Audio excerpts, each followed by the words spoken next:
My name is Jason Prill. I'm a graduate student assistant here at Liberty University. I also do a couple other things with the university as well as a PA announcer for several sports, and I work at the campus radio station as well. Yeah, I actually came to know Christ at a very young age. I was in between kindergarten and first grade when I first gave my life to Christ. When it really became my own, that happened in high school.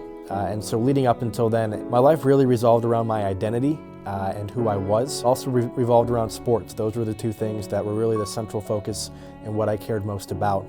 And it caused a lot of problems in my early years. In my early years, I had a very comfortable life. I went to a private Christian elementary school, so I was surrounded by the gospel all the time. I was in church every single Sunday. I switched over to a public school, and it was a completely different environment.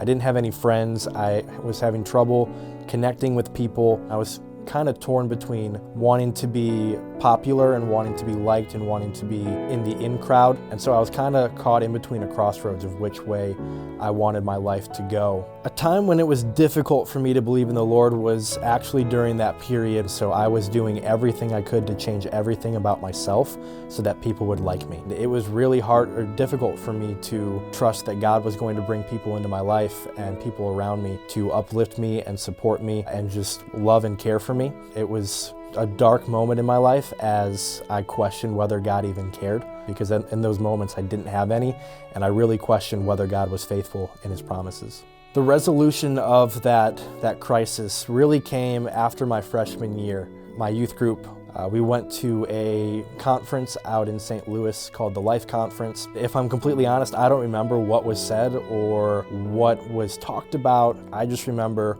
when I left that conference, my mentality and mindset had completely shifted from pursuing popularity and pursuing being liked and switching it to pursue the person that God created me to be. I think the thing that's changed the most for me as I've gotten older is just my ability to trust Him. There was an experience this past summer where I had graduated and was looking for a job, and the Lord kept kind of telling me go back to Liberty. I was not trusting Him. I wanted things to happen immediately. I mean, I graduated into a pandemic. Liberty was in a hiring freeze, and I was like, Lord, there's no way I can even get back to Liberty. So I took a job in Atlanta before I got sick with COVID and got kicked out of the place I was staying because I had COVID, and I had to decide if I wanted to stay down there, be homeless, and keep my job, or move back to Ohio and wait on the Lord to open up another door for me. And I decided to move back to Ohio and just kept waiting and waiting. But one day, Professor Stillwell called me and he said, hey, I have a GSA position open. I don't know if you're still looking, but I know it's last minute. We need you down here within the next couple of days. Can you do it? And as soon as that phone call came in, it was just a huge relief and a reminder that the Lord is always going to provide. When He says no, there's always something that He's going to bring about that is a yes, and it's going to be better than what you could have ever imagined. And I learned from that, and I grew from that, and now I know that all it takes is trusting in God in those situations where things might not be clear, and He's going to bring you to where He wants you to go.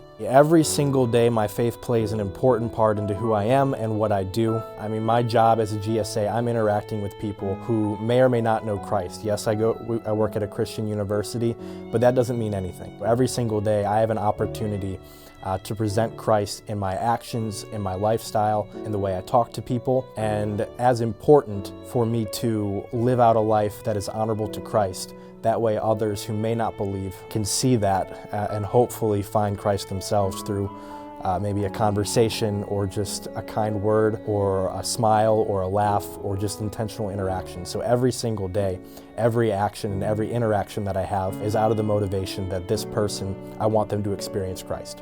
The Lord is there. The Lord will come. The Lord will rescue you, and He's going to uplift you, and He's going to carry you, and He's going to satisfy you in a way that nothing on this world ever could.